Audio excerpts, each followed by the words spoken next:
ভদ্রলোক তো আমার একটা শালা দিচ্ছে, কিন্তু বউ তো দেয় নাই। আপনাকে নিয়ে দুটো অভিযোগ উঠেছে, আপনি ষড়যন্ত্র করছেন অথবা আপনি আওয়ামী লীগের কাউকে সুযোগ দিচ্ছেন। নামও আসছে নাঈমুল ইসলাম খান, আপনার ছত্রছায়ায় দেশ ত্যাগ করেছে। ব্যাপারটা আসলে প্রথম কথা হচ্ছে আমার বিরুদ্ধে দুইটা তিনটে অভিযোগ করছে। একটা হচ্ছে আমি ভারতের সাথে রয়ের এজেন্ট হিসেবে কাজ করি। তো এটা তো একেবারে একটা মিথ্যাচার। আচ্ছা, এবং আমি বলেছি যদি কোনো প্রমাণ দেওয়ার দায়িত্ব, তারা বলছে আমরা প্রমাণ করতাম। তা আপনি আমি কেন অভিযোগ করছেন আপনি, আমি কেন প্রমাণ করব? যে অভিযোগকারী তো প্রমাণ করবে, এক নম্বর কথা। দুই নম্বর হচ্ছে আমি জামাত ইসলামীর বিদেশ বিভাগের দায়িত্বশীল। আমার কাজই তো হচ্ছে সকল দেশের সাথে সুসম্পর্ক রাখার চেষ্টা করার, রিলেশন রাখার। It's a kind of responsibility. আর ওটা হচ্ছে কারো দেশের দালালি করা, তো দালালি তো আমাদের ডিকশনারিতে নাই। জামাত, আমি বলেছি, জামাত একটা অত্যন্ত উচ্চ নৈতিকতা সম্পন্ন রাজনৈতিক দল এবং জবাবদিহিতা করতে হয় পার্টির কাছে। তো এখানে কোনো সুযোগ নেই, কারোই সুযোগ নেই। এটা মিথ্যা, একেবারে মিথ্যা। দুই নম্বর হচ্ছে নাইম সাহেবের সাথে এখন পর্যন্ত আমার ফিজিক্যালি কোনো দিন দেখা হয় নাই, ঠিক আছে? আমি চিনি তাকে, কারণ এই যে পেপার আছে, সে আছে, সেও আমাকে চিনে। আমি রাজনীতি করি, আমি এমপি ছিলাম, স্বাভাবিক।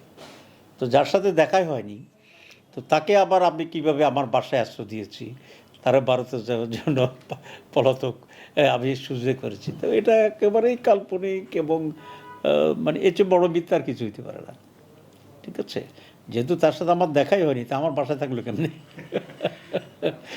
আচ্ছা, এরপরে আমার বিরুদ্ধে আরেকজনে বলছে যে আমার শালা হচ্ছে হাবিবে মিল্লাত, হাবিবে আওয়ামী লীগের এমপি।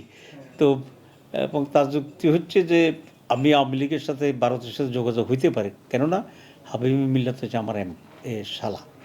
আর হাবিবি মিল্লাত বিয়ে করছে খন্দকার মোশাররফের ফরিদপুরের মেয়ে। তো খন্দকার মোশাররফ হচ্ছে হাসিনার বেয়াই।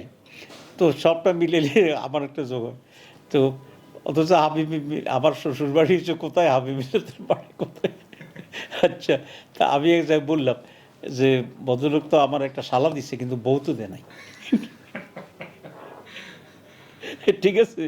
তো এরকম আদগুবি একেবারেই একটা মিথ্যা কথা বলে অপপ্রচার করছে।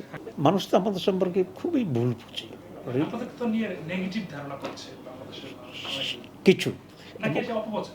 অপপ্রচার। এরা বুঝে, যারা অপপ্রচার করে তারা কিন্তু বুঝে আমরা কি ইচ্ছে করে অপপ্রচার করছে। আর অপপ্রচারের একটা ইম্প্যাক্ট সমাজে থাকে। যেমন রসুল ইসলাম মক্কা বিজয় হয়ে গেছে, ঠিক সেই মুহূর্তে একজন মহিলা ওনাকে গালি দিয়ে পালাচ্ছিল। কারণ ওই মহিলাকে ধারণা দেওয়া হয়েছিল যে রসুল ইসলাম একেবারে খারাপ মানুষ। ওই যে একটা বুড়ি বোঝা নিয়ে যে পালাচ্ছে। তো তাহলে অপপ্রচার এমন একটি জিনিস যে ইসলাম বিজয়ের পরেও মানুষের মাঝে বিভ্রান্তি ছিল। কিন্তু আমাদের সম্পর্কে একটু বিভ্রান্তি থাকবে অপপ্রচারে, এটা আমরা খুব অস্বাভাবিক মনে করছি না। কিন্তু আসলে ব্যক্তির যে এখানে জামায়াত ইসলামী অথবা বাংলাদেশ জামায়াত ইসলামী নামটাকে অনেকে পরিবর্তনের কথা বলছেন, বিশেষজ্ঞদের মধ্যে অনেকেই।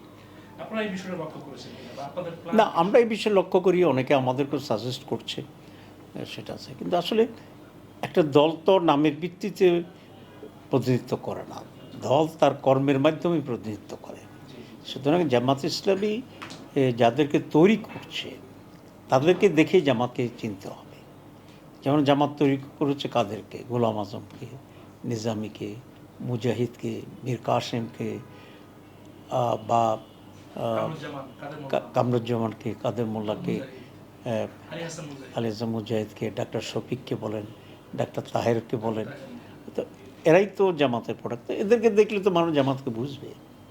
এরা তো দুর্নীতি করে নাই, প্রমাণিত, প্রমাণিত দুর্নীতি করে নাই। এরা মানুষের কোনো ক্ষতি করে নাই, প্রমাণিত। ওদেরকে যে ফাঁসি দিল মিথ্যাচার, এটা তো ব্রিটিশের বলেছে। তো সুতরাং এটা খুব বড় ইস্যু না। যারা আমাদের শুভাকাঙ্ক্ষী হিসেবে আমাদেরকে বলে, কেন বলে, 71-এ জামাতের নামের ভিত্তিতে অপপ্রচারটা চলছে। তারা মনে করে নামটা বাদ দিলে এই আপনাদের এই অপপ্রচার আর কোনো ক্ষতি করতে পারবে না। আবার ভিন্ন মতও আছে যে জামাত একটা আন্তর্জাতিকভাবে পরিচিত একটি দল, জামাত ইসলামী বাংলাদেশ, জামাত ইসলামী পাকিস্তান, ইখওয়ানুল মুসলিমিন, এক নাম বললে জামাতকে চিনে, যেমন আমরা ইখওয়ানের নাম বললে চিনি। তো সেদিক থেকেও একটা বিস্তৃত পরিসরে জামাতের একটা রোল আছে। তো সবটা মিলেই আছে আর কি, দুটো মিলেই।